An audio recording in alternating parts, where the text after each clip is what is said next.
ಮೈಸೂರು ಲೋಕಸಮರಕ್ಕೆ ರಣರೋಚಕ ತಿರುವು ಸಿಗುವಂತಹ ಎಲ್ಲ ಲಕ್ಷಣಗಳು ಕೂಡ ಕಂಡು ಬರ್ತಾ ಇದೆ.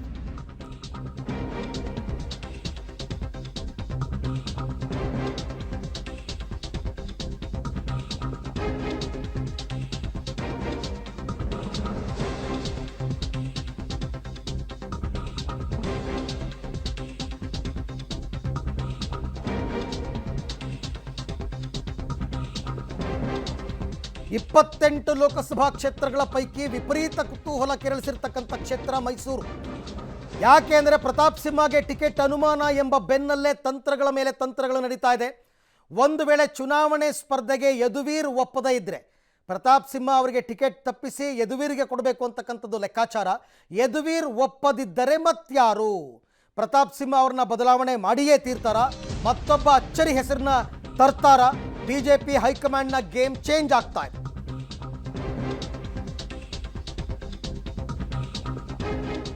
ಮೈಸೂರು ಅಭ್ಯರ್ಥಿ ರೇಸ್ನಲ್ಲಿ ಇವಾಗ ಒಬ್ಬರಲ್ಲ, ಇಬ್ಬರಲ್ಲ, 3 ಜನ. 3 ದಿನದ ಹಿಂದೆ ಮತ್ತೊಬ್ಬ ಅಭ್ಯರ್ಥಿ ಬಗ್ಗೆ BJP high command survey ಮಾಡಿಸಿದೆಯಂತೆ. Pratap Simha ಬದಲಾದರೆ, ಒಡೆಯರ್ ಒಪ್ಪದಿದ್ರೆ ಬಿಜೆಪಿ ಅಭ್ಯರ್ಥಿ ಒಕ್ಕಲಿಗರೇ ಇರಲಿ, ಸಂಘನಿಷ್ಠರಾಗಿರಬೇಕು, ಅಚ್ಚರಿ ಅಭ್ಯರ್ಥಿ ಅಂತವ್ರನ್ನ ಕಣಕ್ಕಿಳಿಸೋದಕ್ಕೆ ಹೈಕಮಾಂಡ್ ಮಾಸ್ಟರ್ ಪ್ಲಾನ್ ಅನ್ನು ಮಾಡಿದೆ. ಒಕ್ಕಲಿಗ ಸಮುದಾಯದ RSS ನಿಷ್ಠ ಅಭ್ಯರ್ಥಿ ಬಗ್ಗೆ ಸರ್ವೆ ಪಡೆದಿದ್ದಾರೆ ಅಮಿತ್ ಶಾ ಅವರು. ಯದುವೀರ್ ಪ್ರತಾಪ್ ಸಿಂಹ ಜೊತೆಗೆ 3ನೇ ಅಭ್ಯರ್ಥಿಯನ್ನ ಸೇರಿಸಿ ಮೋದಿಗೆ ಪಟ್ಟಿಯನ್ನು ರವಾನೆ ಮಾಡಲಾಗಿದೆ. ಮೋದಿಯವರ ಕೈಯಲ್ಲಿದೆ ಈಗ 3ರ ಭವಿಷ್ಯ ಏನು ಎತ್ತ ಅಂತಕ್ಕಂಥದ್ದು. ಈ ಬಗ್ಗೆ ಮತ್ತಷ್ಟು ಮಾಹಿತಿ ನಮ್ಮ ಮೈಸೂರು ಪ್ರತಿನಿಧಿ KP ನಾಗರಾಜ್ ಅವರಿಂದ ಪಡ್ಕೊಳ್ಳೋಣ. KP, ಒಂದು ಟೈಮ್ ಇತ್ತು ಪ್ರತಾಪ್ ಸಿಂಹ ಬಿಟ್ಟರೆ ಬಿಜೆಪಿಯಲ್ಲಿ ಬೇರೆ ಇನ್ಯಾರಿಗರಿ ಕೊಡ್ತಾರೆ ಅಂತ. ಅದಾದ ಮೇಲೆ ಇನ್ನೊಂದು ಹೆಸರು ಆ್ಯಡ್ ಆಯಿತು, ಯದುವೀರ್ ಅವರದ್ದು. ಇವರಿಬ್ಬರೂ ಇಲ್ಲ ಅಂತಂದರೆ ಈಗ ಮತ್ತೊಬ್ಬರ ಹೆಸರು ಆ್ಯಡ್ ಆಗ್ತಾ ಇದೆ.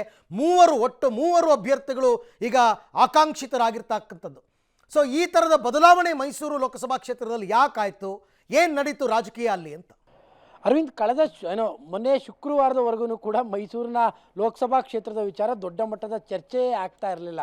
ಕಾರಣ ಏನು ಅಂದರೆ ಮೈಸೂರು ಅದರಲ್ಲೂ ಕೂಡ BJPಯ ವಿಚಾರದಲ್ಲಂತೂ ಯಾವ ಚರ್ಚೆಗಳು ಕೂಡ ಇರಲಿಲ್ಲ. ಕೇವಲ ಚರ್ಚೆ ಇದ್ದಂಥದ್ದು ಕಾಂಗ್ರೆಸ್ನ ವಿಚಾರದಲ್ಲಿ, ಅದು CM ಮಗ ನಿಲ್ತಾರೋ ಇಲ್ಲೋ ಅನ್ನುವಂಥದ್ರ ಬಗ್ಗೆ ಮಾತ್ರ ಚರ್ಚೆಗಳು ನಡೀತಾ ಇದ್ದಂಥದ್ದು. ಆದರೆ BJPಯ ವಿಚಾರದಲ್ಲಿ ಮೊನ್ನೆ ಶುಕ್ರವಾರದಲ್ಲೂ ಕೂಡ ಈ ಚರ್ಚೆ ಆರಂಭವಾಗಿರುವಂಥದ್ದು. ಪ್ರಮುಖವಾಗಿ ಪ್ರತಾಪ್ ಸಿಂಹ ಅವರನ್ನೇ ಟಿಕೆಟ್ ತಪ್ತಾ ಇದೆ ಅನ್ನುವಂಥದ್ದು. ಅಲ್ಲಿಯವರೆಗೂ ಕೂಡ ಯಾರಿಗೂ ಕೂಡ ಪ್ರತಾಪ್ ಸಿಂಹಗೆ ಟಿಕೆಟ್ ತಪ್ಪುತ್ತೆ ಅನ್ನುವಂಥದ್ದೇ ಚರ್ಚೆಯಲ್ಲಿರಲಿಲ್ಲ. ಯಾವಾಗ ಶುಕ್ರವಾರದ ವೇಳೆಗಡೆ ಈ ಒಂದು ಸುದ್ದಿಯನ್ನು ಪಬ್ಲಿಕ್ TV ಬ್ರೇಕ್ ಮಾಡ್ತೋ, ಆ ನಂತರದಿಂದ ದೊಡ್ಡ ಮಟ್ಟದ ಬೆಳವಣಿಗೆಗಳು ಆಗ್ತಾ ಇರುವಂಥದ್ದು. BJP ಹೈಕಮಾಂಡಲ್ಲಿ ಮೊದಲಿಗೆ ಪ್ರತಾಪ್ ಸಿಂಹ ಅವರನ್ನ ಬದಲಾಯಿಸಬೇಕು ಅನ್ನುವಂಥ ಒಂದು ಚಿಂತನೆ ಯಾಕೆ ಆರಂಭವಾಯಿತು ಅನ್ನುವಂತಹ ಪ್ರಶ್ನೆಗೆ ಇನ್ನೂ ಕೂಡ ಉತ್ತರ ಸಿಕ್ಕಿಲ್ಲ.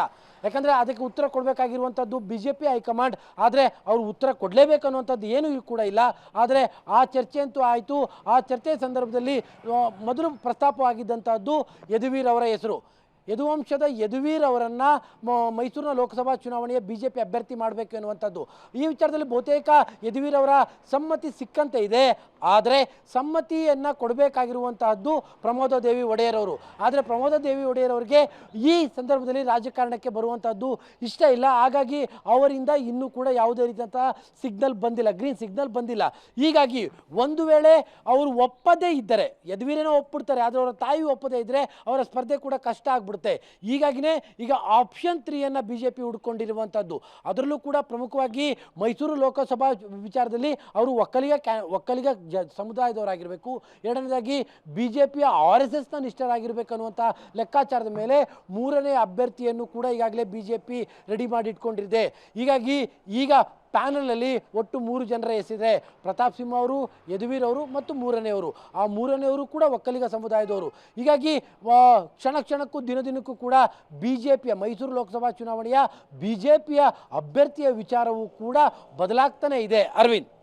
ಓಕೆ KP, ಥ್ಯಾಂಕ್ ಯು ತಮ್ಮ ಎಲ್ಲ ಮಾಹಿತಿಗಾಗಿ. ಈಗ 3 ಜನ ಕಣದಲ್ಲಿದ್ದಾರೆ. ಕಣ ಅಂತಂದರೆ ಟಿಕೆಟ್ ರೇಸ್ನಲ್ಲಿದ್ದಾರೆ. ಪ್ರಧಾನಿ ಮೋದಿ ಅವರ ಕೈಯಲ್ಲಿ 3 ಜನರ ಹೆಸರಿದೆ. ಏನು ಮಾಡ್ತಾರೆ ಅಂತಕ್ಕಂಥದ್ದು. ಈ ನಡುವೆ ಪ್ರತಾಪ್ ಸಿಂಹ ಕೂಡ ಮಾತನಾಡಿದ್ದಾರೆ ಈ ವಿಚಾರವಾಗಿ.